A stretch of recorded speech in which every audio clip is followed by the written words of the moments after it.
Assalamu alaikum, everyone. وعليكم السلام ورحمة الله. All right, mashallah. I see people are joining. So, Brother Dickinson, let's wait for another minute, and we will start shortly. Okay. Okay, inshallah.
All right, it's 11:32. Just a quick update, regarding the program. So we used to have a topic, and sometimes the topic is random. Sometimes the topic is from the list we initially got from the community in the feedback.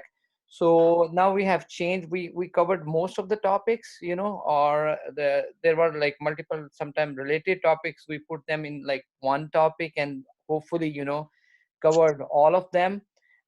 Now what we are doing is, I mentioned in one of my message on the class group that we are dividing now two session, Friday session and Sunday session, into Hadith session and a topic, situational topic session.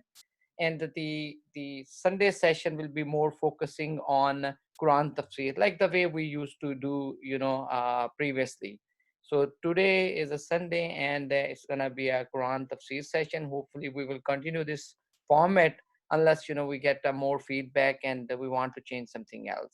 So if you have any question, please type in the chat window, and Brother Dickinson will take those questions and answer them at the end of the session. And you will also get a chance to speak up at the end of the session. We will unmute, and you can even ask the question if you want. So I'm going to give the control to Brother Dickinson. So, Brother Dickinson, please go ahead. أعوذ بالله من الشيطان الرجيم. بسم الله الرحمن الرحيم. وكيف تكفرون وأنتم تتلى عليكم آيات الله وفيكم رسوله ومن يعتصم بالله فقد هدي إلى صراط مستقيم. يا أيها الذين آمنوا اتقوا الله حق تقاته ولا تموتن إلا وأنتم مسلمون واعتصموا بحبل الله جميعا ولا تفرقوا واذكروا نعمة الله عليكم إذ كنتم أعداء فألف بين قلوبكم فأصبحتم بنعمته إخوانا وكنتم على شفا حفرة من النار فأنقذكم منها كذلك يبين الله لكم آياته لعلكم تهتدون.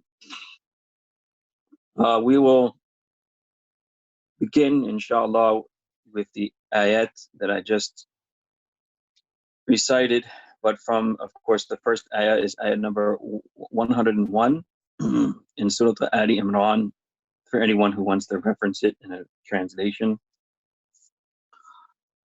In this ayah, Allah subhanahu wa ta'ala says, وَكَيْفَ تَكْفُرُونَ وَأَنْتُمْ تُتْلَى عَلَيْكُمْ آيَاتُ اللَّهِ وَفِيكُمْ رَسُولُهُ. How is it possible for you to deny, that is, to disbelieve in Allah subhanahu wa ta'ala, whilst the clear verses of the Quran are recited upon you, and whilst amongst you is the Prophet of Allah sallallahu alaihi wasallam? Whomever may hold on, or seek, rather, whoever may seek refuge in Allah tabarak wa ta'ala, then indeed that person has been guided to the straight path. roughly speaking, translation-wise. So in this ayah, Allah subhanahu wa ta'ala starts off with a question that is contextual, as some narrations uh, shed light upon the situation in which these ayat were revealed. It is said that Ibn Abbas radiallahu ta'ala anhuma has mentioned that this was revealed in regards to an incident that happened between the two major tribes of the Ansar, which hopefully we all know. Historically speaking, there were two main tribes of the Ansar in Al-Madinah al-Munawwara. They were Al-Aws wal-Khazraj. That it was an incident where they were all sitting together, and there had been, unfortunately, a discussion about their past, which was that before the Prophet ﷺ came to them, and before they had accepted Islam and their Jahiliyyah, they had grudges with each other and were fighting each other for hundreds of years. And so that was brought up. The days of old were brought up. In some narrations, it said that each side had their own poet to stand up and to begin reciting couplets. And in those couplets, they would insult each other. And apparently this got so bad that they decided to, well, they got close to the verge of fighting. In some narrations, of course, in the narration, actually it says that they had actually brandished their weapons. They had taken their weapons out, and a fight was about to ensue. So the Prophet ﷺ was told of this, and he came immediately to them, and he recited this ayah, where Allah subhanahu wa ta'ala says that how is it that you could disbelieve while the book of Allah is being recited, Ayatullah. Now it doesn't say the book of Allah, but Ayatullah. Literally the verses, but verses is a rough translation of what really ayat means, clear signs. Because the discussion of Allah, His existence, and probably more important here because many of the Jahiliyyah Arabs, not all of them, but a lot of them already knew that Allah was the creator, but they had committed shirk and signed partners with Allah in different ways. So the idea that, for instance, that the dawah of the Prophet ﷺ was only to first get people to accept the existence of Allah, the existence of a creator, that's not really the case. Although that is true as well, because it wasn't like there weren't people who did not know that they had a creator or that God was one. So the dawah of the Anbiya is obviously includes that. What I'm trying to say is that the proofs, if you will, the ayat, this is part of what, when we discuss, like, and if you attended classes before, we talk about the existence of God, right? We talk about the proofs logically, rationally, for the existence of God. But we also have to understand that part of the proofs in the existence of God, part of the ayat, because, for instance, the world itself, physical creation, the ayat, as Allah subhanahu wa ta'ala says, they are also proofs. They are a type of clear evidence for the existence of a creator, for the existence of Allah Jalla Jalaluhu, and not just for his existence, but that's why it's important for me to say that, because it wasn't just a matter of calling people towards the existence of God or a creator. It was a matter of calling people towards his existence and his absolute uniqueness, his wahdaniyah, okay? خَالِقُ كُلِّ شَيْءٍ فَاعْبُدُوهُ, as the Quran says, that he is the creator of everything that exists, so therefore worship him. So it was an invitation to mankind to first understand the existence of the creator. And when you know the existence of the creator, you should know also the absolute uniqueness of the creator. And when you know the absolute oneness and uniqueness of the creator, then you should understand why there is nobody worthy of worship except that creator. He is the creator of all things that exist, therefore worship him. Because it's a very blanket statement, and that's part of the dawah of Tawheed, that everything that exists, point blank period, is created. So if everything that it exists is created, and then that's why your tawheed, your wahdaniyah of the understanding of this has to go much deeper than just saying God is one. He is the ilah, that all of existence outside of the existence of God is contingent existence. And I've used this many times, but that's the most important concept. And that's the bottom line and the crux of this matter. That everything else that exists, their existence is dependent on Allah. And that's why Allah alone should be worshipped. And when we say dependent on Allah, we're saying that it is not like, as again, many people, some people like the deists of the 18th century believe that, like many of the founding fathers, that God was the creator, but after he created, the creation was then allowed to function on its own. No, that is not the dawah of the Anbiya, and that's not even logical, which is for another time, another place. Anyone is interested in that, we can restart the Aqidah classes after Ramadan maybe, and we'll talk about that in detail. That is not the case at all, and that is not the dawah of the Anbiya. The dawah of the Anbiya is rather that everything that exists, its existence is dependent. What that means is that there is not a single moment, or even if you could quantify time in less than a second or a moment or however you want to qualify it, there is not a single moment in which anything that you observe in this universe, or even things you don't observe, like the malaika, so forth and so on, except that they are dependent on Allah. And Allah's existence is the only absolute existence. That's why we worship Him alone. If we were to say that any part of creation is independently functioning on its own, then perhaps they would be a partner with Allah, because they can independently, for instance, provide you with what you want and what you need. They can independently cause benefit or harm.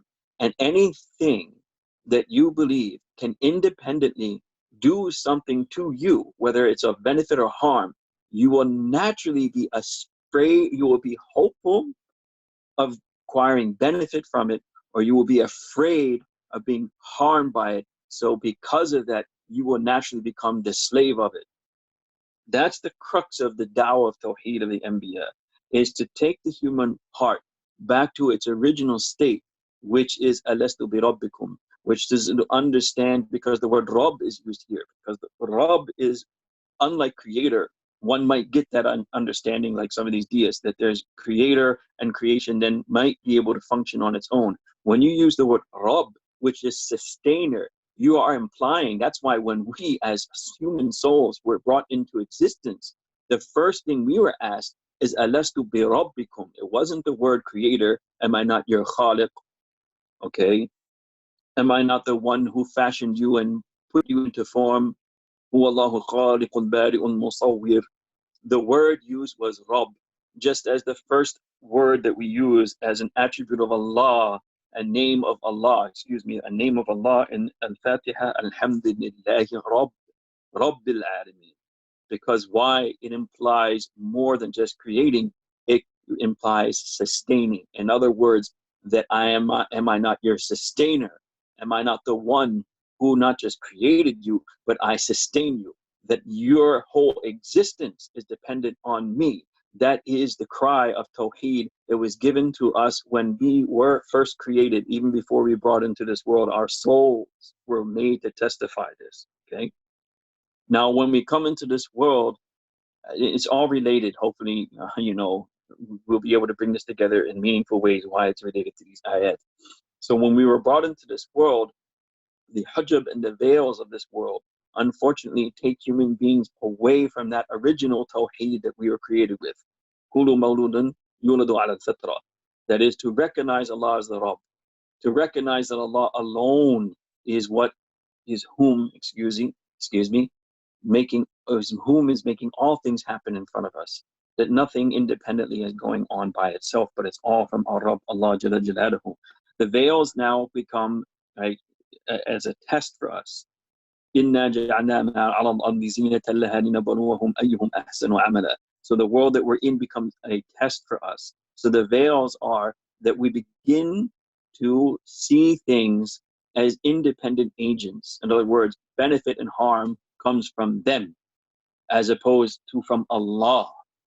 And so now our hearts get attached to the point that we become the slaves. أحسن إلى الناس تستبدل قلوبهم. There's a poem where it says that if you do good to human beings, then you will capture their hearts. تستعبد literally means you will make human beings your slaves. Right? If you do good to people, you can enslave them, meaning they will become yours. If you become the source of good, this is what happens, is they say that you don't bite the hand that feeds you. So if you believe that who's feeding you is a person, or who can harm you is a person, or a germ, or bacteria, or anything else for that matter, then you become the slave of that thing, which is ajib. Look at what's going on now. The whole world and all their might and power becomes the slave of a lifeless organism. A virus is lifeless. It doesn't even have life. Like how human beings have become this deluded, instead of understanding that everything is from Allah, right? Benefit and harm is from Allah. This thing by itself could never be and never will be and won't be able to do anything without, unless Allah Tabarak wa Ta'ala wills it from the Mashiach of Allah. But this is the thing, it doesn't matter what it is in creation, humans, microbes, organisms, planets, stars, all of them. Benefit and harm do not come from them in and of themselves. It all comes from Allah. That is the test of the human soul. While we're in this world, unfortunately, we allow these things to veil us. Okay? إِلَّا اتِّبَاعَ الظَّنِّ. So we, without looking at the nature of creation, without looking at the nature of the world around us, we follow our assumptions, believing that these things are independent agents and that they can create for us somehow in some way and give to us benefit and harm. But the tawheed of the Anbiya was not just to tell us that a creator exists. أَشَّكٌ فِي اللَّهِ فَاتِرِ السَّمَاوَاتِ وَالْأَرْضِ. It wasn't just that you have a doubt about Allah's existence, the one who originated the heavens and the earth, because the heavens and the earth have an origin. This is a point of contention. You see, this is how we argue, first of all, with the existence of God. But it's not that we should have doubt in. That should be obvious. What we have doubt in is this part of the Tawheed and the call of the Anbiya, is that Allah is the sole proprietor of benefit and harm. He is the only one whom we should worship, therefore. خَالِقُ كُلِّ شَيْءٍ فَاعْبُدُوهُ. That is the dawah of the Anbiya, alayhi salatu wassalam. Okay? And people have different words for this on a technical level, tawheed al-rububiyyah and so forth and so on. But this is what it is, right? Calling people to the reality that Allah alone is the one who controls the affairs of both benefit and harm and anything else that we can think of, because benefit and harm is a broad categorization of everything that could happen to a person in any given circumstance. It belongs to Allah alone. Therefore, Allah alone deserves to be worshipped. But in order to remove these veils from us that acquire over time as we go on in this world, Allah subhanahu wa ta'ala sends signs. The signs are in the alim. That's why it's called the alim. The alim is related to ilm, meaning it is the tool by which we acquire knowledge. And not just acquire knowledge of the mechanics of the world. This is what happened to modern man. We are so engrossed in empirical knowledge, science, biology, and all this, that we have not, like even in this situation, name me one news channel or one politician or anyone who has had the gall to say one thing, that this is from God. That this is something that we should turn to God for. No, it's all about vaccines. We're going to do this. We're going to have this plan. We have that. We're very fortunate, mankind. He is ذُو الْفَضْلِ عَلَى النَّاسِ وَلَكِنَّ أَكْثَرُهُمْ لَا يَشْكُرُونَ. That Allah subhanahu wa ta'ala says that He is very, very, very, He gives His fadl and His grace upon most of mankind, but however, none of them really are thankful to Allah. Do they not know that Allah is the one who controls everything? If He wants to, He can make this thing go away. Or if He wants to, He can make it worse. He can make it even more contagious. He can make it even more deadly, because even by their own statistics, now that they've done certain tests, right? In Stanford University, now some tests have been done in California doing the antibody, like testing for people's antibodies, that actually much more people were, infected than they originally thought, And that means what? That actually the death toll is much lower than what that they originally thought. Much lower. Almost equivalent to like what influenza cases produce in terms of deaths, right? It's just as much more infectious. But anyhow, point being is this: Allah could have made it worse. He could have taken out half the population of the world if he wants to. And not just through this virus, through anything that he wants, through wars, through natural disasters. But Allah doesn't do that. So why don't we at least look at this point that Allah subhanahu wa ta'ala, God is the one who created it. God is the one who controls it, and God is the one who does what He wills. If we need something, it's not just through our own efforts, because this is what happened to modern man, and now Muslims are being influenced by this too. Is we have fallen into a certain type of shirk. We literally believe that our efforts are going to change things. That doesn't mean you shouldn't make an effort. Okay, don't think there's a country you should make an effort to stay safe and to try and create, for instance, a cure for the disease that, by the way, the Prophet ﷺ said very clearly, there is no disease that Allah sends except that there is a cure for it. We may not have discovered it yet, we may not know about it, but it's there. Okay, khair. But the point I'm making is this: is it's a matter of perspective, and perspective comes out with the tongue. The tongue is the tarjuman, as it is said, that the translator of the inward is the tongue. So if you see a people that don't mention God once, not one time in all of this, know that their hearts are more than blind. This is kufr on top of kufr, that every single thing that they say and they attribute to anything is always to them or to a lifeless being, Allahu Akbar, or it doesn't even have life, or to anything other than Allah. Whereas for the believer, the first thing you do is to turn to Allah, فَفِرُّوا إِلَى Allah, right? And to trust in Allah subhanahu wa ta'ala. This is part of what it means, وَمَنْ يَعْتَصِمْ بِاللَّهِ, right? When you have thiqah, when you are at complete trust in Allah subhanahu wa ta'ala, as this ayah says, فَقَدْ هُدِيَ إِلَىٰ صِرَاطٍ مُسْتَقِيمٍ. That's like, this is a very, also, by the way, this is an ayah that should give us hope. If you truly trust in Allah like that, if you know that Allah is the only protection, and not only that, but if you give yourself to Allah, there is no possibility of Allah harming you. Even if you go through a test, that test will only be there to elevate you. That test will only be there to give you sometimes behind, what seemingly looks like adab, or something that is harsh. It's funny because the word adh in Arabic means sweet. Literally, the word adh, where the word adab comes from, the same root word, adh, means something that is sweet. Wrap your minds around that for a little bit. That even in the word adab, that it comes from the same word adh, which means sweet. Sweet water is called adh, and it is sweet and delicious, pure water. Something to that, okay? That sometimes in things that are difficult and hard for us, there is actually rahmah. There is actually mercy behind it, okay? Just as the Prophet ﷺ described, sometimes when people fall ill, that after their illness, Allah subhanahu wa ta'ala replaces their illness with health, and better health than they had from before. Najib, like immunity to disease, right? So even from there, you get something better than what you had before. It is not always good that human beings go through the motions of getting everything their way. That's actually sometimes a very bad sign. All right, so we don't want to go through hardships, obviously. We ask Allah for afiyah, but we understand that even the word adhab, in it is the word adh. So why is it different for believers and non-believers? Because the non-believers deliberately turn away from Allah. So therefore, they will never get the benefit of seeking Allah in every condition, and therefore every condition becomes beneficial for you because you go to Allah. And this is what is meant by taqwa, as the ayat later on comes, right? That you should have ittaqullah haqqa tuqatihi, that you should have taqwa as much as Allah should be feared, which really taqwa means to seek protection. So in other words, you should go and turn to Allah as much as you should be, that as much effort that Allah should be sought and to be turned towards, in reality, which means in totality. As the Prophet ﷺ used to make dua also, in sajda, in tahajjud, he used to say, A'udhu bika minka, I seek refuge in you, from you. Meaning the only way is to turn to Allah completely. Completely.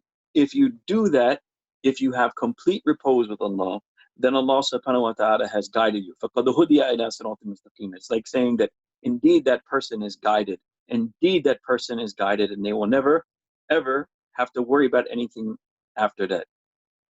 وَمَنْ يُؤْمِن بِاللَّهِ فَقَدْ اسْتَمْسَكَ بِالْعُرْوَةِ الْوُثْقَى. Whoever has that faith, meaning accepts Allah completely at this level, the da'wah of the Anbiya, no benefit and no harm can come from anyone other than Allah, then that person has grabbed on to the firmest cable, meaning that there is len fisal madaha, that cable will never fall apart. So as long as you have that repose in Allah, as long as you have that trust in Allah, nothing can befall you except good. Nothing can take you away from that path. Nothing can destroy you. You will always be saved in every situation. Yani, as much as you put that repose to Allah subhanahu wa ta'ala. So basically, also some questions may come up because there's certain hadith, for instance, where the Prophet sallallahu alaihi wasallam said that there are certain people, amina Jannah, that there's people who will do the actions of the people of Jannah, and then all of a sudden before they die, they start doing the actions of the people of the hellfire, and they enter the hellfire, and vice versa. And some people their whole life, now, that people will do the actions of the people of the fire, and then before they die, at some point in time, they start doing the actions of the people of the garden, and they enter the garden, they enter Jannah. So what does it mean here, all these ayat that say, if you trust in Allah, if you hold on, literally, if you seek protection from Allah, وَمَن يَعْتَصِمْ بِاللَّهِ, if you seek your protection from Allah, you have complete repose and trust in Him for protection, for guidance, for all the things that you need. فَقَدْ هُدِيَ إِلَىٰ صِرَاطٍ مُسْتَقِيمٍ. Then there's no doubt, if you understand the out of it, فَقَدْ هُدِيَ, that person will never be misguided, that person will never be abandoned, that person will never be destroyed. But what about this hadith?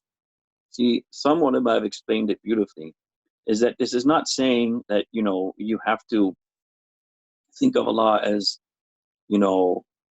almost like, just like, I hate to use this word, it's very, I don't want to be disrespectful in any way, like almost like as a human beings, like a schizophrenic type of person, like they're like this way, one way, and then all of a sudden that way.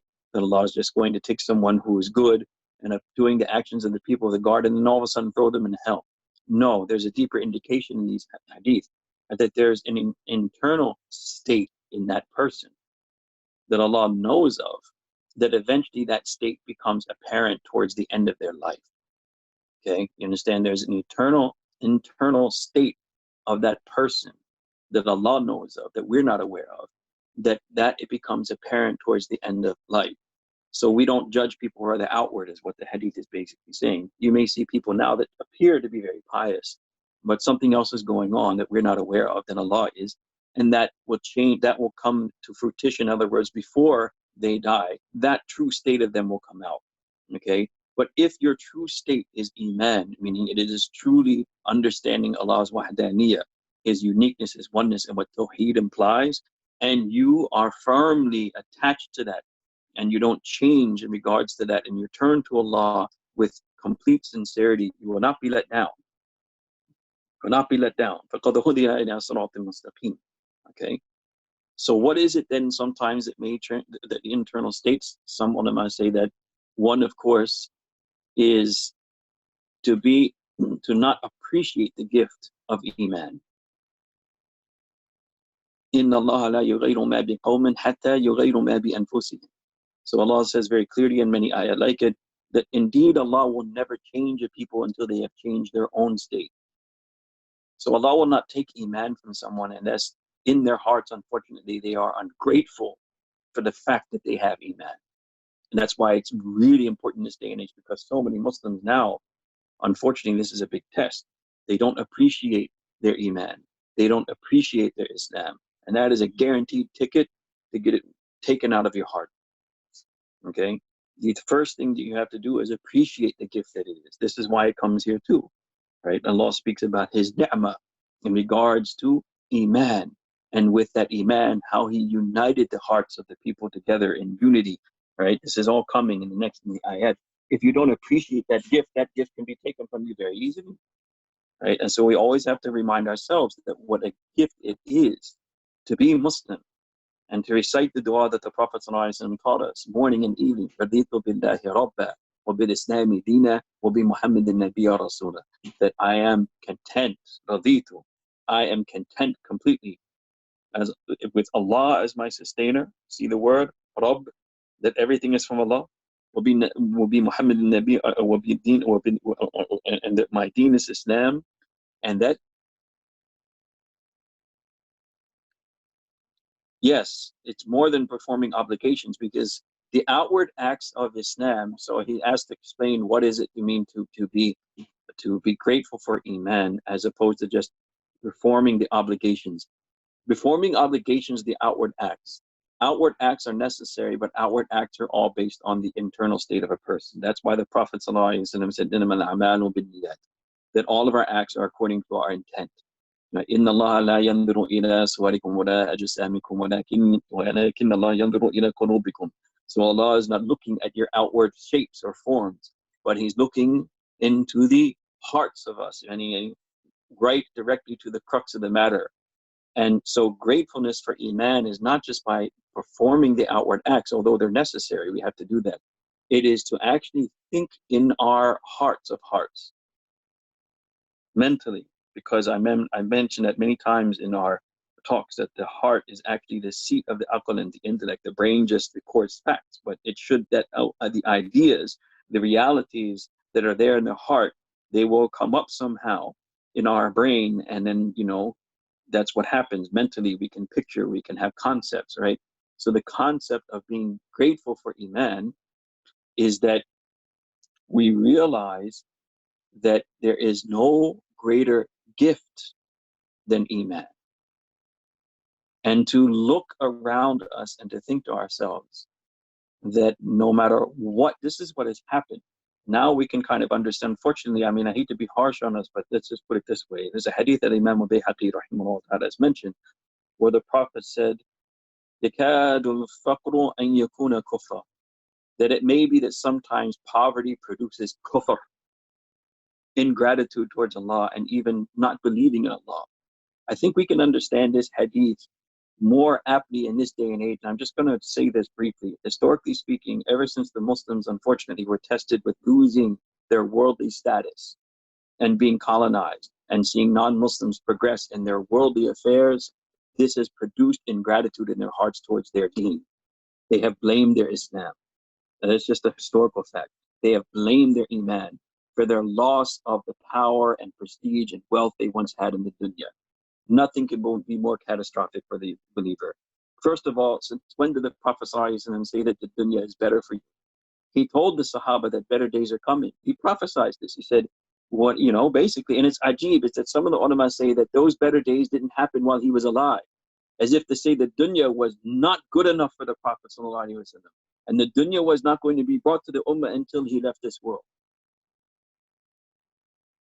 You say that this is what's because the dunya was not. This is the Prophet ﷺ had a choice, and what did he say? I'd rather be with Allah. I'm not going to. My duty as a prophet is done. I've delivered the message. The Quran has been revealed. I have explained in Deen as I was told to do. Now I want to be with Allah. When the dunya opens up, as he prophesied for the Sahaba, he said the day will come when the dunya will be brought to you, and it did happen to them. Okay, wealth, power, prestige, and all of these things, but you will not be better than that day. The Sahaba too thought, well, maybe that's good. After all of the trials that we went through, we'll finally have some relief and comfort. And said, no, you're better off today than you will be then. So since when did the Prophet ﷺ ever tell you that the mi'yar, or the standard for what's good and what's bad and how we're doing, is the dunya? He told us the opposite. The dunya will come, but you will be worse off when the dunya comes than when you didn't have it. Why? Because the love of the dunya creates within you hatred and competition and jealousy and all the other things that come along with it. Okay? And that will create more problems than when you were humble and didn't have much and you loved each other. Okay? When you were humble and you didn't have much and you loved each other. So the idea is what happened to us is that after the dunya was brought to us and we had these empires, this is what we always, just look at, if you want to know the Muslims' mentality, look at how they speak. For how long did Muslims always talk and complain about how we ruled the world? Literally, if you used to listen to khutbahs and read books that were written, right, in the modern era, especially modern Muslims, it's always a talk about lost glory, lost empires, lost wealth, that we were the ones who were ahead in science and medicine. And I'm not saying these things don't have value, but that was always the key focus. We never once talked about how we were immensely spiritual people, immensely moral people, people of high character and code. Nobody talked about it. It was always this: empire, power, wealth, this, that. Why? Because our mentalities were focused only on this, that the standard and the mi'yar of success is the world. And the Prophet ﷺ never taught us that. The Quran never taught us that. Since when did we get this idea? that, right? So what happened is the the unfortunate result of that is, as the Prophet said, ﷺ, that sometimes poverty can lead to ingratitude, to disbelief. That when we were tested with the opposite, that now we have tasted defeat, now we have tasted poverty, now we have tasted the lack of this worldly pomp and show, we began to think that for some reason our deen is inferior, our iman is inferior. Because if it was, it's almost like we brought, right, the dawah and the claim of these, for instance, evangelical Christians who talk about the right, the gospel of prosperity, because they believe that God, that the sign of the closeness of God to a person is that the more wealth that they have. That's what they claim, which is very, to me, like, it's just astonishing, because the one whom they say that they follow, Isa alayhi salam, had no worldly possessions. So by their own claim, logically, what does that conclude? If God's love for someone is proven by how much wealth they have, the man that you're claiming to follow had nothing. There you go. But we brought it mentally. When I'm talking about, we may not always admit it, but mentally this is where we are. That we don't appreciate our iman, because we believe somehow that iman has to give us all of these things. That all the dunya has to be in our hands. That we have to be in power and wealth and pomp and show. No.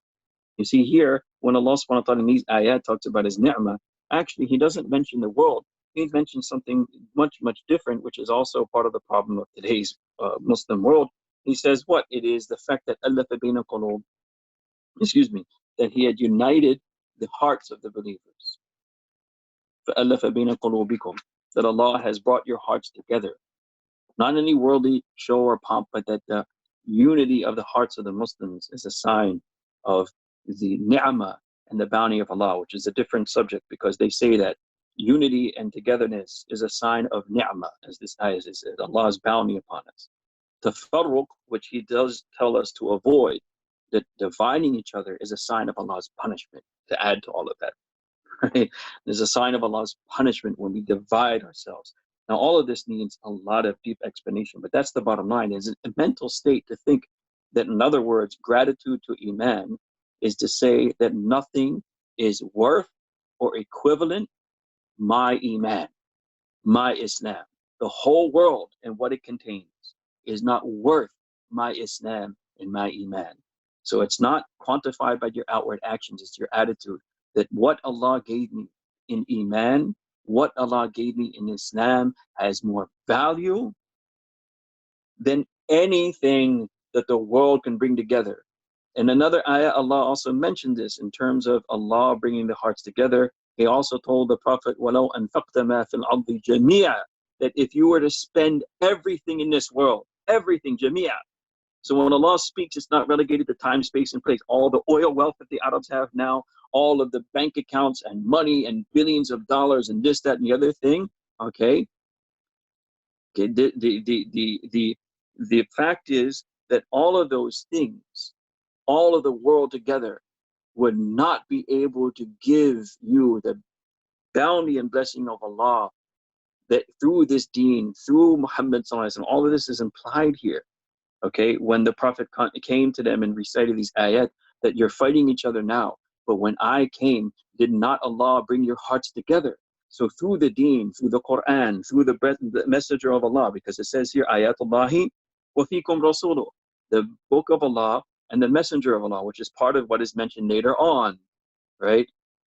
To hold on, to grab on and seek refuge in Allah, in the book of Allah, in the ways of the Prophet ﷺ, in unity, in the jama'ah, which gets to the point of what they call Ahl Sunnah wa Jama'ah, yani in the majority of what the believers had believed and understood and brought from the Prophet ﷺ. All of this is implied. There's so much in this. But the point being is this, is that what he brought for you together, through this, through Islam, through Iman, is he brought your hearts together. And if you were to spend وَلَوْ أَنفَقْتَ مَا فِي الْأَرْضِ جَمِيعًا, even all the wealth in the world, no matter what it is, every single coin, every single thing that you have in this world, would not be able to bring the hearts of the people together like this Islam, like this is Iman.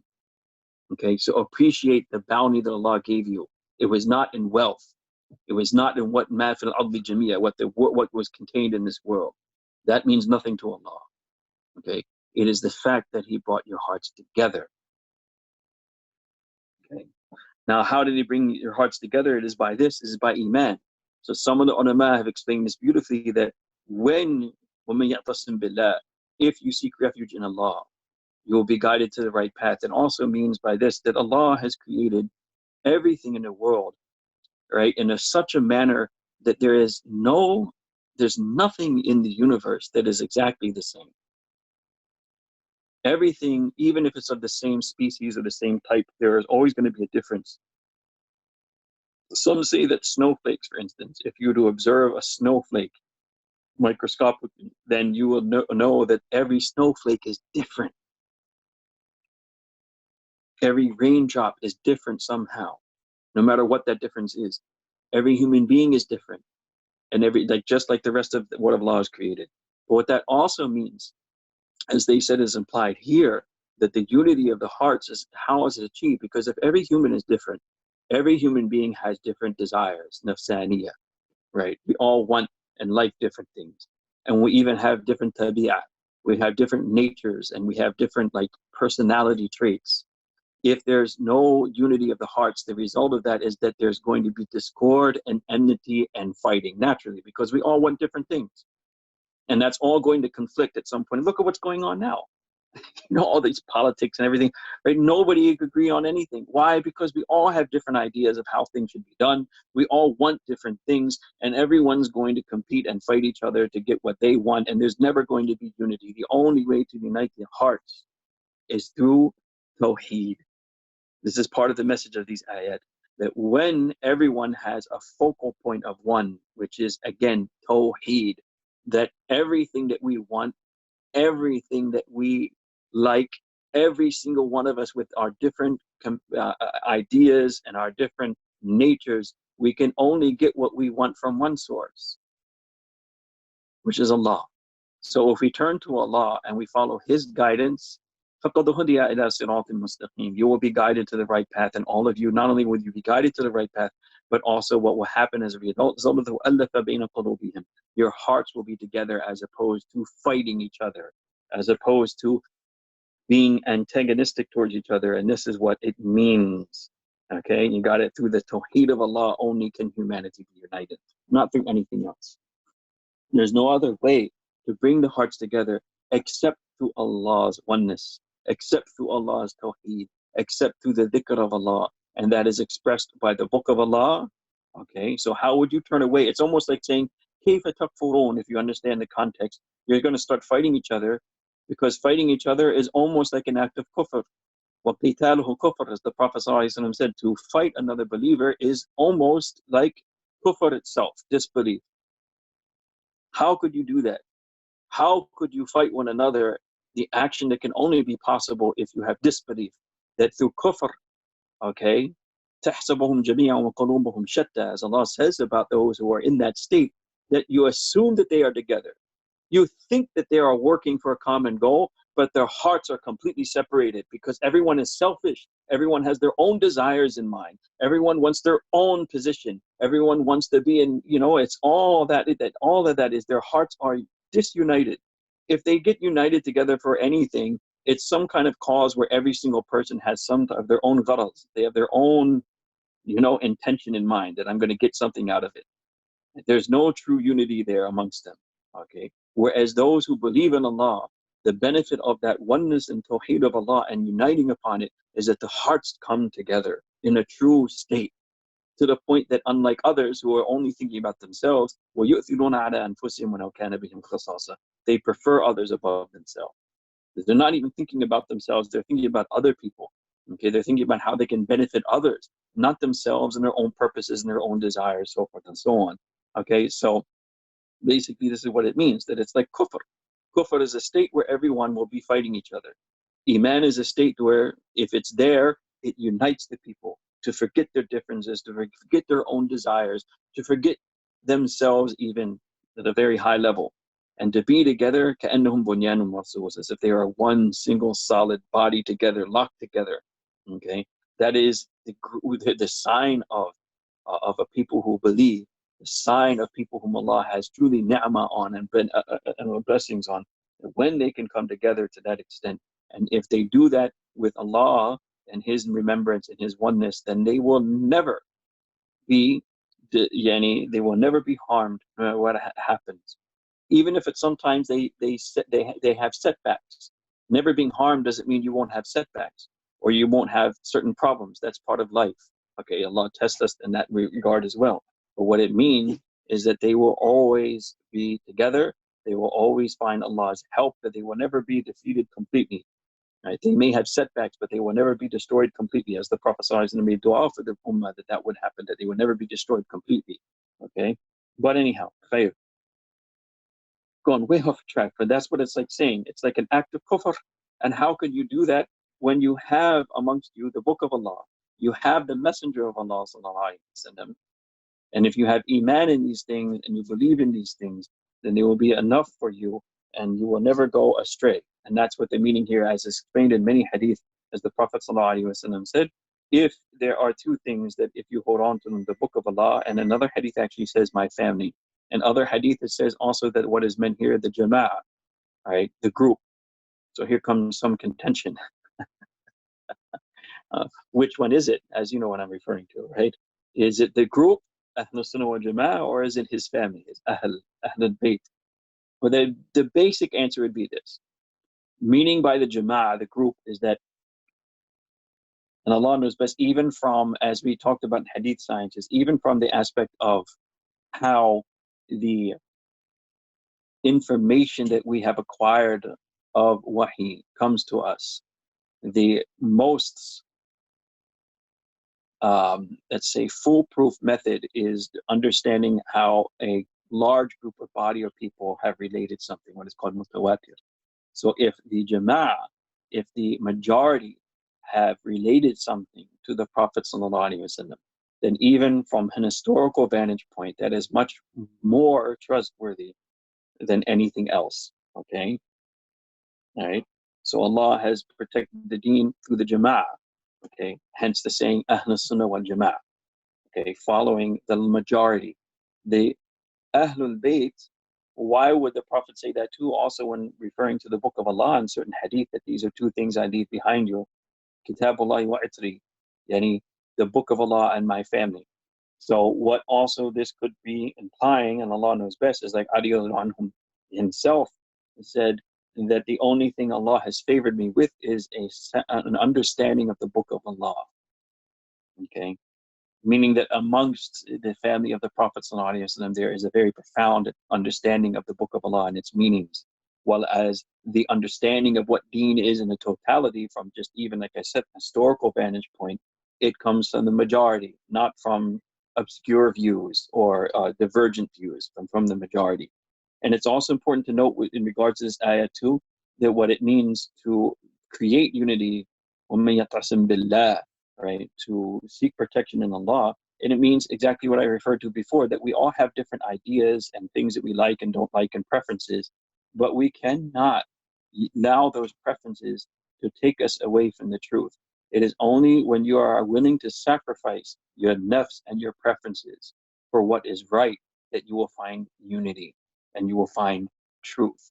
This is why people who diverge and did the tafarruq, وَلَا تَتَفَرَّقُوا. The command of Allah is don't divide yourselves.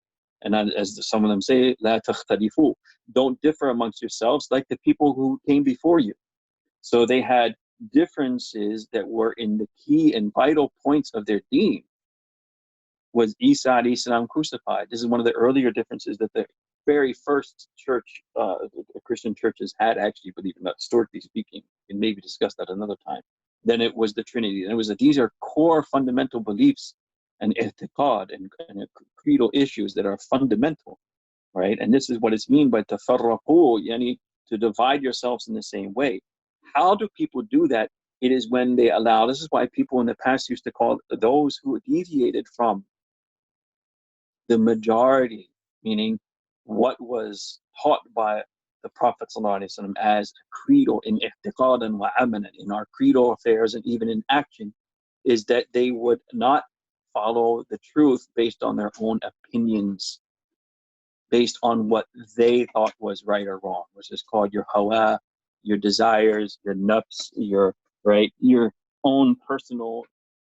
This is the big thing that happens to us too. Well, I don't believe. Who cares what you don't think, right? We all have different thoughts. If it was up to me, no one would go to hell. If it was up to me, everyone would be healthy and sound. Well, guess what? It's the real world, and I don't control it. God does. So, oh well. I have to sacrifice my own personal ideals for what is real, okay? What is right.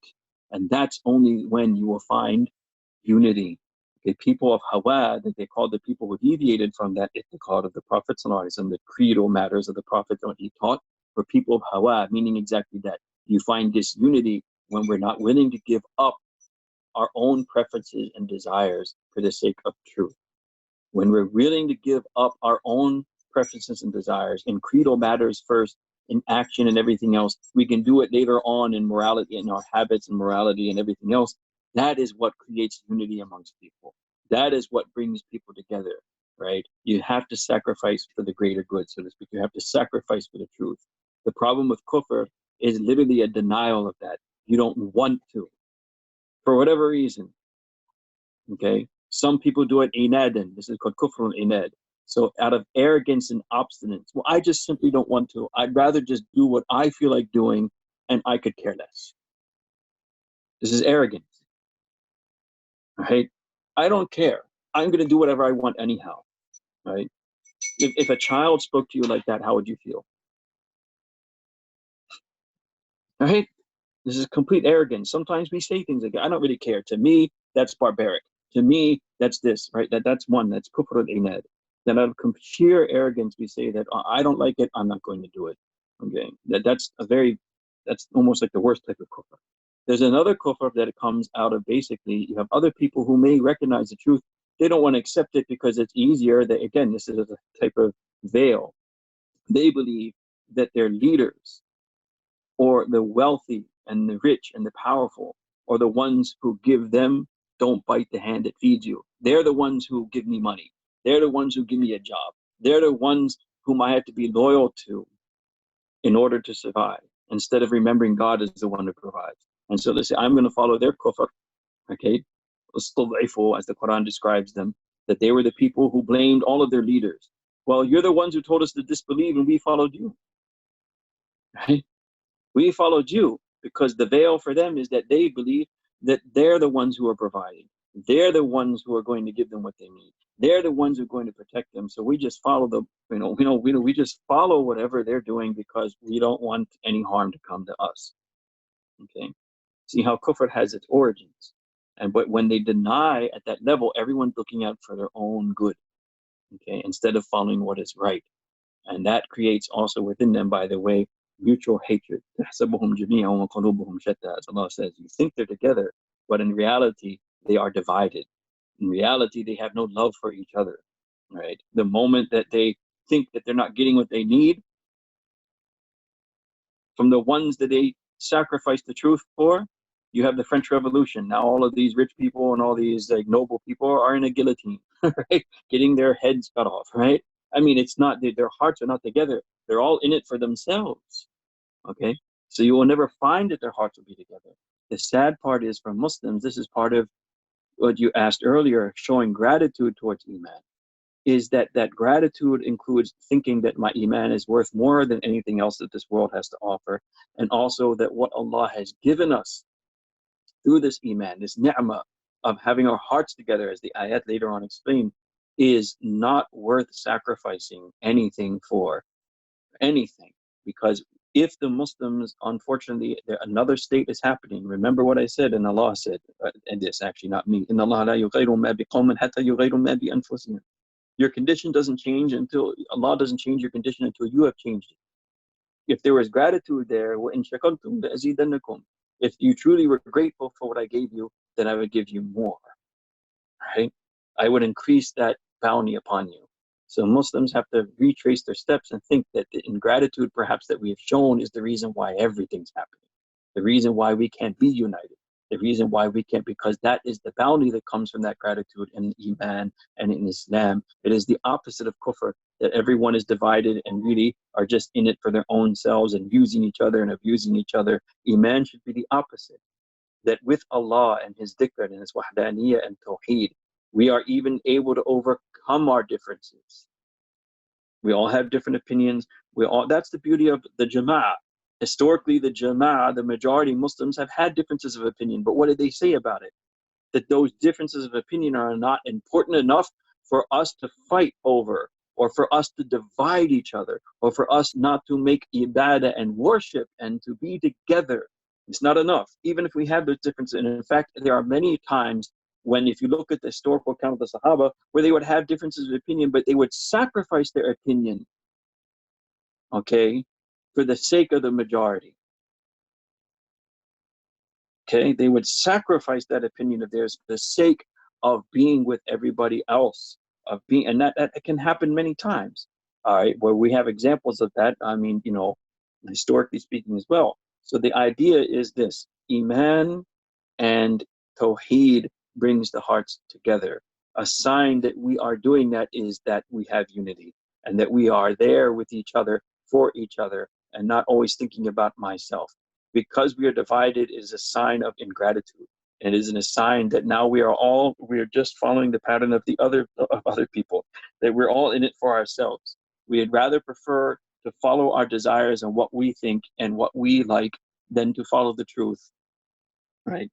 And there's no room for that, right? Because we all have desires and likes and dislikes, and if we all start following our likes and dislikes and desires, then we will all end up being disunited, and we will all end up actually being antagonistic and fighting each other. All right, that is the essence of tafarruq, of division. And so we have to, first of all, like I said, the primary thing here is, even as these ayah say, right? Ya ayyuhal ladhina amanu taqullaha haqqa tuqatihi, that all you who believe have taqwa of Allah as is His right to have taqwa.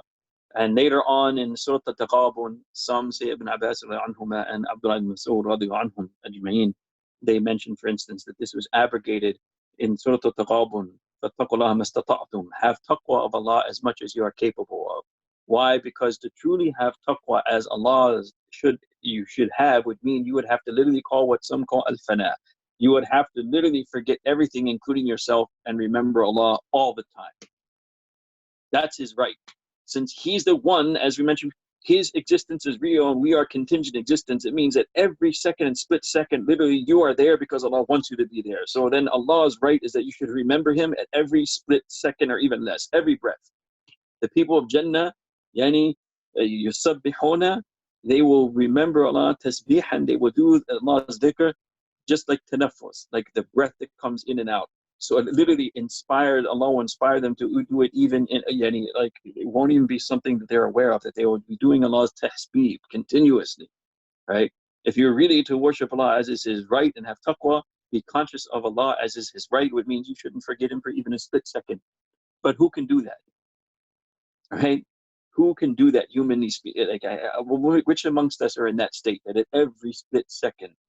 And some people have done that historically in Islam. We should read about those people. That literally their dhikr was almost every moment of their life. There were people, individuals in this ummah that aspired to it and achieved it. That is himmah. That is aspiration. You want to aspire to something, literally, I remember Allah continuously. Right? But even then, There's going to be moments of ghafla and forgetfulness and heedlessness. So that's why Allah had mercy on us and said, "Mastata'tum," as much as you're able to have taqwa. Otherwise, if we were charged with this, as much as He should be remembered and you should be conscious of Allah, it should mean that you should forget yourself completely, immerse yourself completely in Allah's dhikr until you become nothing, quite literally, haqqa tuqati, as much as Allah should be remembered. So since that is a mercy from Allah, He said, "Mastata'tum," as much as you're capable of. But at least at this level, to at least accept, this is the point, going back, right?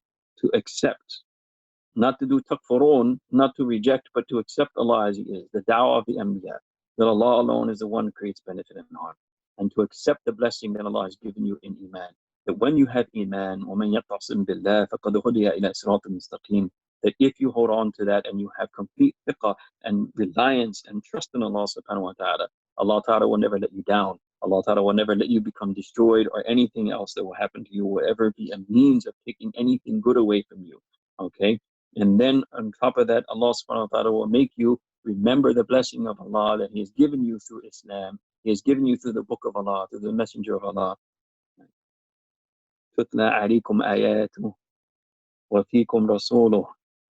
That the book of Allah, the messenger of Allah, and the deen He taught that was given to you through the majority, the most trustworthy pattern that we have, and understandings that were given to the family of the Prophet sallallahu alaihi wasallam, so forth and so on, the deen in its totality, that deen, that iman, that it will never let you down. And what it will do is, when you forget yourself to that extent at least, and you remember Allah as He should be remembered, then Allah's blessing upon you is that with that remembrance of Him, فَأَلَّفَ بَيْنَ قُلُوبِهِمْ, who brought the hearts together? Allah. So with that deen, with that remembrance of Allah, with that unity of Allah, the tawheed of Allah, Allah subhanahu wa ta'ala will give you the greatest blessing of all, which is the unity of the hearts. And when the unity of the hearts come, by the way, you become, as I mentioned earlier, and I think the other talk of it, that with Allah subhanahu wa ta'ala will then, هُوَ الَّذِي أَيَّدَكَ بِنَصْرِهِ وَبِالْمُؤْمِنِينَ. Allah assisted you with His help, His divine assistance, and through the medium of the believers. Meaning the unity of the hearts and the togetherness of the hearts brings about divine assistance. The problems that you have now would not exist. The issues that you have will not exist. Rather, those people whose hearts are truly united with Allah, they may have setbacks, but they will never be, ever be overcome. And they will always be divinely assisted by Allah subhanahu wa ta'ala in all their affairs. Khair. Anyhow, it's been an hour, so forgive me. I'll stop here. I think that there's a lot of points that I didn't even touch upon, and we didn't even go past the first ayah. So if we can just continue the next two ayats, there's a lot of other pertinent points to be brought up, inshallah, next time we meet. If there's any questions, inshallah, we can start. Yeah, Jazakumullah khair, Brother Dickinson, and all the details. Thank you so much. I don't see any question in the chat window as of now. I mean, new questions. I'm going to unmute everyone so that everyone has a chance to ask a question. I'm going to unmute. Inshallah. And if you are not going to ask any question, please mute yourself. You have been unmuted. So go ahead. If you have any question, please ask. Sheikh Dickinson, did you get my question about Surah number 114 in Surah Baqarah? Is it related to the current day situation for Allah's places of worship, including churches and masajids? And how would you interpret that? You mean like the reason why these masajid and... I mean, there's a lot to be said about that, because I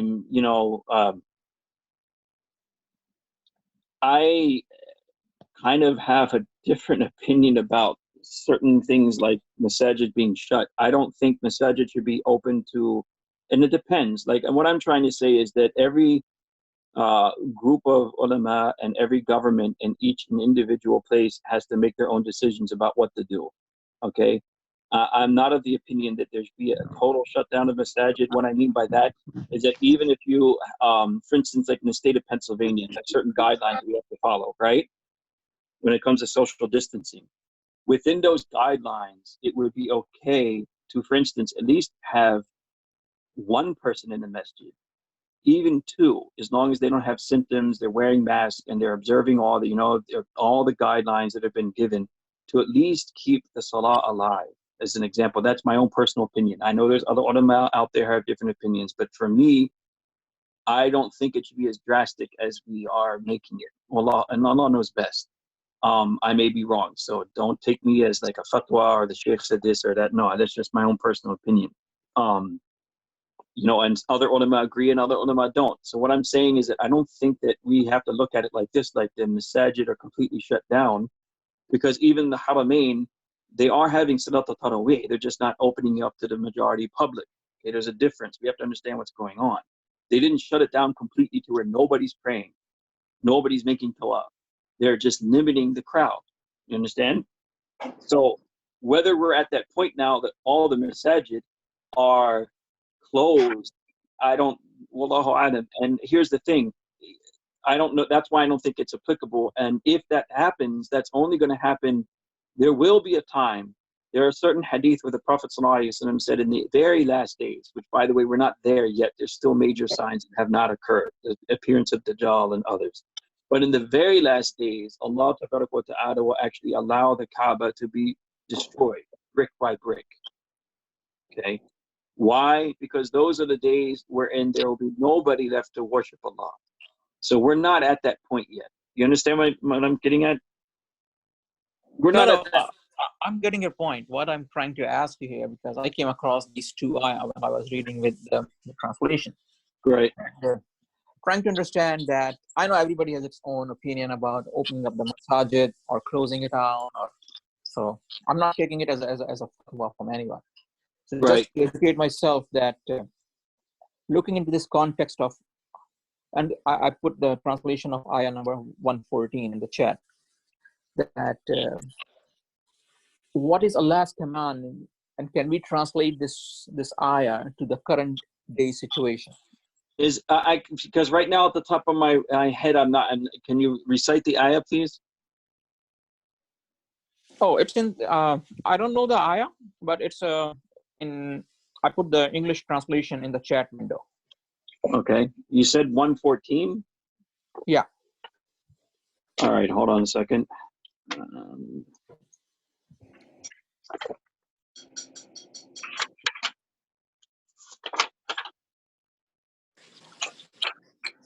And what guidance we can get from this, and it specifically talk about the places of worship. What I understood that it includes the places of worship. Doesn't matter if it's a masjid or a church or a temple. Yeah. Yeah. How would you relate this ayah to this current day situation? ومن أظلم ممن منع مساجد الله أن يذكر فيها اسمه وسعى في خرابها أولئك ما كان لهم أن يدخلوها إلا خائفين. Right. Who is more oppressive than one who would bar people from entering the masajid? Right.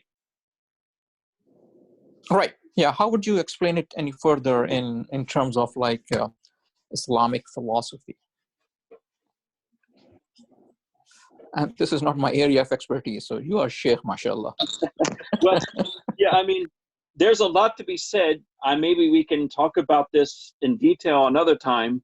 I mean, the obvious meaning of the ayah is that who can be worse than one who would prohibit people from entering the masajid, right? Who would create a situation where no one is allowed to go in or even destroy the places of worship. Either way, either destroying them, like how the Romans, for instance, in the second or in the capture of Jerusalem, the second Marratain, the second capture of Jerusalem, the first by Bukht al-Nasir, Nebuchadnezzar, right? And then the second by the Romans, and they destroyed the temple of Sulaiman alayhi salam, okay? And they prohibited the Jews from practicing their religion. You get it? So yeah, that's an example of that kind of oppression. I think the temporary, and again, I mean, I think even we've misunderstood a lot of what was said to us at a level of, of our government, whether it's at a state level or on a federal level. I mean, I don't think they're saying that nobody can go to a church or a masjid. They're just saying that observe the proper social distancing.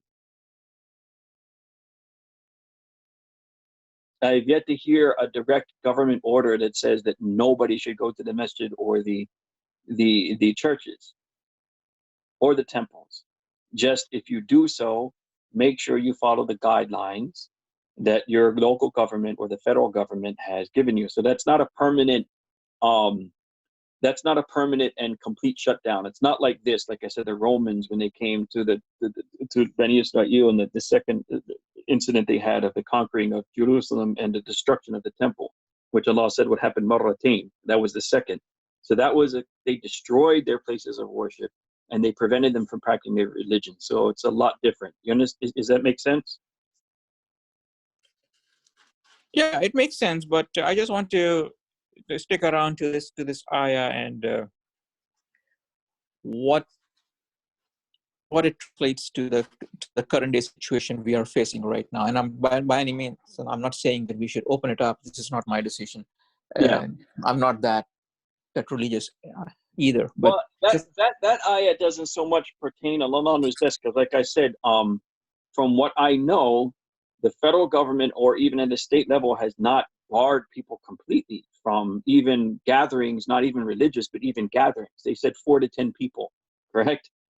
And they're saying that, observe again social distancing as best as when you do these things. So I don't think they've done that. That doesn't apply to that ayat. I don't think they've made a proclamation that nobody can gather. Some other governments have, but not here in America, alhamdulillah, and but again, our decision, that's up to the boards and whoever runs these masajid. That's a different issue together, which I won't want to get involved in any controversy. But I'm saying at a government level, they haven't done that. Okay, so that doesn't apply. From a deeper spiritual level, though, why perhaps we ourselves are not allowed to go now from our own decisions or our own whatever it is. You have to remember there's an ayah where Allah subhanahu wa ta'ala says, فِيهَا أَذِنَ اللَّهُ أَن يُذْكَرَ اسْمَهُ فِيهَا. There's another ayah which says that these masajid are places in which Allah has permitted His name to be remembered. Do you understand the connection here? Allah's idhn. It is by the permission of Allah. In other words, that a masjid even exists, and that people will be in that masjid remembering Him. And that's why when people say that, literally, yarhamukallah. Sorry, my daughter sneezed and said alhamdulillah. Anyhow, the idhn, the permission of Allah, is necessary for, first of all, a masjid to exist, and second of all, for people to be in the masjid remembering His name. This is where I think it's more important for us to actually make dua and make tawbah and ask Allah to relieve us of this problem as soon as possible, because it's almost like a sign that perhaps the reason why we're not in the masjid is Allah is not giving us an idhn. He's not giving us the permission to be there. And if that's the case, we should be very sad. Right. So, Sheikh, one last question. And Yeah. as you are aware, thanks to the power of social media, a friend of mine sent me a video. I don't know where it happened, not exactly whether in Pakistan or somewhere in US. The people are praying. I don't know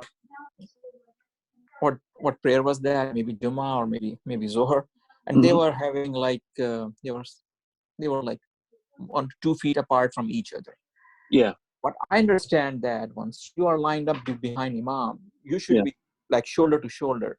Don't you think that this is not right? That people are behind the Imam, even though in current situation they are praying and having like a sizable difference among each other. What the ruling says that your shoulder should be touching to the next person's shoulder while you are behind Imam. Yeah, I was looking that up myself, and you have to remember, first of all, the straightening of the saf is not considered, except in the Hanbali madhab, it's considered wajib, okay? Meaning it's considered to be something obligatory. Other madhab considered to be a sunnah, okay? So that creates the idea that there can be maybe a certain dispensation in situations where it might be necessary to not necessarily be together shoulder to shoulder, and Allah knows best. Okay.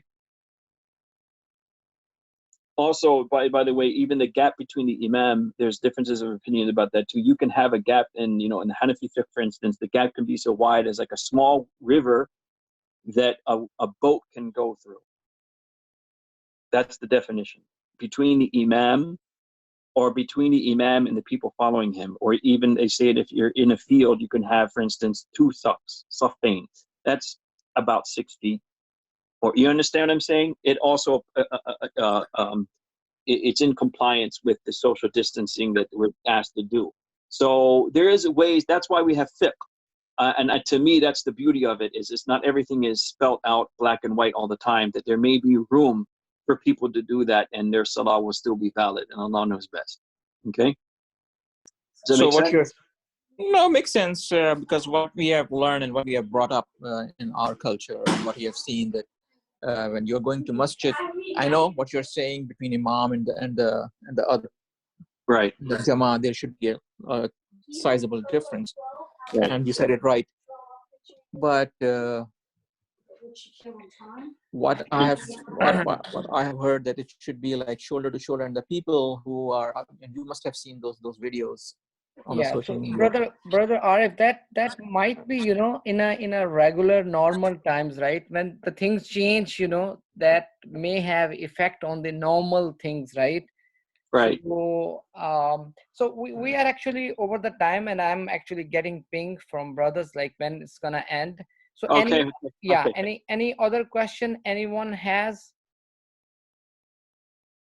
related to this, the Quran tafsir? And we can definitely, brother Arif, we can definitely have a session, you know, how to pray, what are the, you know, maybe the best practices in these times to go to Right. masjid. Yeah, and if we want to go to masjid, how to go to masjid and how to kind of follow those guidelines. We can have a session on it, probably maybe coming Friday or maybe next time, whenever we want.